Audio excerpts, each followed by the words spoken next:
What things can you do before you start your spring week or your summer internship in investment banking? Woo! Okay, cool. So firstly, bro, it's boiling. It's like, 28, 29 degrees. That's why the chest hair's out. Is what it is. Basically, yeah, so let's just get straight into this. The way I wanted to set this out is basically for anyone that, I know we're past spring weeks right now, if you're watching this, whenever you're watching it, but I thought let's make it applicable for that as well. But also for summer internships, I know a lot of you are starting these now and going to investment banks. I was like, you know what, let's do a little bit of a checklist. What things can you really do to make the most out of that and make sure that you get an offer back for a grad role, or if it's a spring week, an offer back for a summer internship. So let's just get straight into it. First things first, you need to build sort of a commercial awareness. And the way you do this is, I know it sounds kind of basic, but just reading news and stuff online. So I'm a big advocate. I know, look, the golden source, people always say is Financial Times and whatnot, but I know that's a paid service and sometimes your school might not have that optionality. Bloomberg is also a good one, but that's also paid. So they're the two paid ones that are really good. However, if you don't have that, I'm a big advocate for The Guardian. So The Guardian has a business live page. I always tell people I use that a lot just because I actually prefer it to Financial Times just because it's a lot easier to digest. Financial Times has more news, but it just gives you the key headlines. And one thing I really like is their live page. Their live page is unreal because it actually updates quicker than the live page of Financial Times. So yeah, what I would do, I'm not saying you have to like spend like 5 hours, not 5 hours, like 30 minutes or an hour reading the news every day. It can literally just be like 5 minutes here, there, throughout the whole day. Just be like, okay, cool, yeah, this happened, blah, blah, blah. If you have more time, go into more depth into certain stories or if something like catches your eye. But it's not something I'm not saying you to like spend hours a day doing this, but it's good to just be in the know, what's going on, current affairs, what's possibly happening. If you know what sector team you're going to be working in, it'll be good to also look at sort of sector specific news. I think that would really help you, just so you can like talk to people within your team when you join, and it just makes you look like you're actually engaged and you actually want to work in that sector team. So yeah, that's what I would say. And the other thing I would say is as well is a lot of people just look at recent news, and recent news obviously is great. But if you really want to like not show off, but I suppose show that you have a massive interest in this, why not look in the last 5-10 years? Look at any big things that have happened, big news stories, big deals. And if you've got a sector, why not look at big deals within that sector? And so you just have that in your back pocket, so you can just talk about it at any sort of networking opportunities and stuff. Like, oh yeah, I read about this happened like 5 years ago, whatever it is. Like, I think it's always really important to do that because it shows that you've had a long-standing interest within the job as well. That's what I always say, and I always do research of that when I'm sort of looking, when I'm going for like interviews and stuff as well. I always look at news that's happened like 5-10 years ago. I just think it's really important, to be honest with you. A lot of people nowadays listen to podcasts. I know there's one called Finimize, which I've heard banded about a lot. I personally don't listen to it, but I have heard that a lot of people do listen to that stuff. But what your key takeaways from reading the news and stuff is understanding what's actually happening in the market and what effects certain things can have. So one thing you'll realize quickly is literally news can have an effect on markets, whatever news it is. Like obviously like the Russian war in Ukraine, that had a massive effect on markets. Everyone thought that IPO markets were going to come back, and that's had a massive effect, and you can still feel it now to this day. Obviously Brexit, I'm going back a bit now. I meant to say COVID. COVID obviously had a massive effect. The Trump election, that's had recently, his trade wars had massive effect on the markets as well. So these kind of things always have massive effects. When Warren Buffett speaks or anything like that, that can affect how markets are working right now as well. So it's people with influence essentially that can really have an effect on markets. So it's just good to know what's happening in the world for real. Moving on to the second bit, learning about the basics of IB in general. So I've done a video on this, my first video I think it was, or my second video, where I just break down investment banking and as like sort of different teams, different sectors, how it all sits. So you need to really just understand sort of difference between private M&A, public M&A, product teams such as ECM, DCM, also between sales and trading as well, and where that sits on the Chinese wall, equity research, and then more like middle office roles and back office roles. Understand sort of how it all works as a machine, because it is a machine at the end of the day. You can't just have a front office of a bank without sort of the back office. You could have it without the middle office if you're not doing any execution, for instance. But like, you need to understand how this all sort of fits together and what people's roles are. One way that I think these are really good ways for interview questions, but also just going into these kind of roles. Obviously, you've passed your interview at this point. I'm a big advocate for mergers and acquisitions. I've mentioned that before for the CV template. Investopedia, look, people think it's basic, but it's quite good just to get you up to speed if you're unsure about anything. CFI is a really good one as well, and WSO is all right as well, to be fair to you. So there are 4 sort of different like sources that you can use. Even people on YouTube. Thing is with YouTube, like, you don't know if someone, like, the credibility of that person. If they work in a bank and stuff or whatever, then fair enough. But yeah, that's what I would do for sure. Now the next thing, which I don't know if people will look upon it as something that they need to do right now, because they might just be like, oh, you know what, I've literally got this job now and that's it, kind of thing. But say, for instance, I do hope everyone obviously gets return offers from your internships and whatnot, but say if you don't, right, you're going to have to now bosh out some more CVs and cover letters. So you might as well just start thinking about doing your CV, what you can add from this experience. So try to do as much as you can in this experience. Like, whenever there's an opportunity to network, to go to any events, to get on any projects, whatever it is, do the absolute most, because you can really expand this on your CV, because this could be your golden ticket to another bank, for instance, if you don't get a return offer here. So you need to just understand what this role can bring. And the other thing is, like, if you're doing an internship that isn't investment, like in an investment bank or whatever it is, you can still utilize certain aspects of that in order to get to IB, for instance, or another financy job, whatever you're looking for. You need to understand, okay, cool, what translatable, well, I don't think translatable is the right word, transferable skills are there from the role I've just done to the one I'm going into. So for instance, in banking, people always talk about the analytical side, which you need to be on top of. However, it is a client-facing role at the end of the day, so you need to be good with clients. Anywhere where you've worked with clients, you need to be able to whack that on your CV and really expand on it and ensure that, you know, you are good with clients, you can be professional in front of clients, you can sell to clients. Because at the end of the day, when you get to sort of high levels in banking, you are a glorified salesman. So just keep that in the back of your mind. Another thing that you can do, which I believe to be really important, is networking. When you join an internship scheme or whatever it is, or spring week scheme, you're going to be joining with a lot of other people. Keep in touch with them. Your network will keep expanding every year. You don't know, like, where you might need someone, or you might come across their path somewhere else, and if they have a good opinion of you, that can go a long way, trust me. So it's really important to try and network in the best way possible. Don't make any enemies. but just make sure that, like, you're getting on the right side of people, you are building your network. Get their LinkedIn, connect with them on LinkedIn, you know, like, get their emails, get their phone numbers, whatever it is. You can link up after, maybe. I'm not saying link up all the time, you don't have to link up, to be honest with you, but just to ensure that you've been in touch with them and you have that as a connection. I think it's really important. And you can even start before your spring week. You might be able to go on LinkedIn and say, a lot of people put that incoming intern or whatever it is at so-and-so.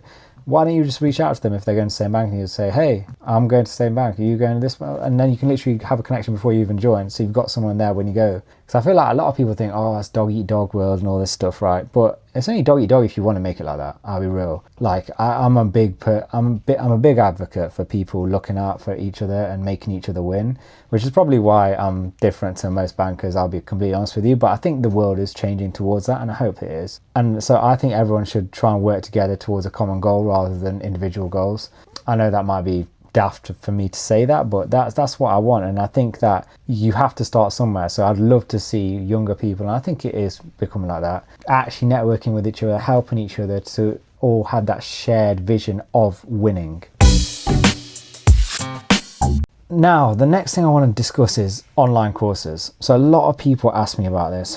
Oh, what can I do before, you know, like, before going into sort of even my first year or whatever it is, or going into an internship? What can I do to really sort of, you know, put myself in the best possible position for spring weeks and whatnot? I would say if you're off summer right now, yeah, and you've not got anything to do, and you're like year 13 going to uni or whatever, there are quite a few free courses you can use online. So like Wall Street Prep, I think have some like free courses that you can do if you're willing to though, and you have money. I'm not advocating this for anyone. I always say Financial Edge. I've seen their certified course across loads of CVs, and generally when I speak to them people, they've got better modeling skills. So Financial Edge do a course which is a few £100. Also CFI do an accredited course as well, FMVA I believe it's called, which is basically, it's like you get like a few hours of teaching, there's some practice like assessments to do, and I think there's like an exam or something at the end, or a test, and then you get a certificate to say yeah you passed. I think it's really important to learn the modeling side, but before that, I'll be completely real, and I'm saying this as someone who isn't that good on Excel. Get your Excel skills up to speed. You need to, the best people, or the ones that come across the best, I think that's the best way to say it, are people who can use Excel without a mouse. I use a mixture, so I know some shortcuts, sometimes I use the mouse, but the Donnies, like, literally don't touch the mouse in Excel and just navigate the whole way around and can build a model just like that. And I used to be like that, but then I didn't model for ages and I kind of lost it. But when I come across an analyst and I can see them using shortcuts and shit, I'm instantly impressed. So I know it might be basic to some people, but if you can't do that, I would spend this summer just smashing out how to do fucking shortcuts on Excel. I'll be completely real with you. I just think that it literally just shows that there's something about you and like you're experienced on Excel. And the other thing is, you have to be good at PowerPoint just for pitch decks and stuff in general, but Excel's your bread and butter, so fucking nail Excel for real. Now this is more for people who are going to apply for spring weeks and stuff and summer internships. Use Bristol Tracker, or it's called Tracker now. So if you're not familiar, Tracker is a website that I've just written down now, where basically it has the like loads of different financy jobs that have spring weeks, internships, tells you when the application's open, the deadline for them and all that stuff. And I can't stress enough, early bird catches the worm with any of these things. So be fucking prepared. So look at which ones you're going to target first and just fucking smash them out. These open generally, like every year gets earlier. Like when I was doing it, it was like September, mid-September. Then I've heard like some of them open early September. Now some of them even open in August, which is crazy to me. But you need to be absolutely on top of this if you want to land a spring week or a summer internship. You need to really, really apply early and just go for as many as you can. Start with the ones that you want to, or the ones that open earliest if there isn't many, and just smash your way through it. This is a mindset thing, and the thing is, once you get into your flow, you get into your flow. I will do a separate video on an application, what I think is a strong application and something that I would look for. But this, just in terms of how to apply and what to do in this sort of period where you want to try and get an intern in a spring week or an internship, yeah man, just get on it early, I'll be real. One thing that you should definitely do, and I've said this in a few videos I think before, is finance societies. And when I say finance societies, you don't have, first of all, you don't have to be part of your business school. You could literally do something unrelated to business and become a member of a finance society. But if you can go on a committee of a finance society, that's going to be the thing that takes you over the edge. I've seen people who are like part of these student run funds and they play like a prominent part in them, and then from there they build a connection with someone at a bank, and then they'll get an internship through that connection, and then they end up at a bank. Literally, I've seen this so many fucking times, and I feel like people are like, yeah, I'm part of the finance society. I'm like, all right, cool, but what are you doing there? There's so many different finance societies. There's like investing clubs, there's actual finance societies, there's like literally student run funds I've seen. There's so many things that you can get involved in, and I just want people to, if they want this bad enough, you'll get involved in it. Just go there and be like, hey, I'd love to do this. Is there any, how can I work my way onto a committee? You just got to be bold and just ask, man. And as part of that, like, your society might do events with certain banks, and that's going to be the time where you can connect and really network and say, look, yeah, I'm part of the society that, you know, helps set this up, blah, blah, blah, blah, gets you in, blah, blah, blah, get talking, network, boom. That is the way to do it. So I think another thing that I really want to say is just reading. There are different books that a lot of people do read. Like, you can go into, like, obviously Barbarians at the Gate and things like that. There are certain books that a lot of bankers do read.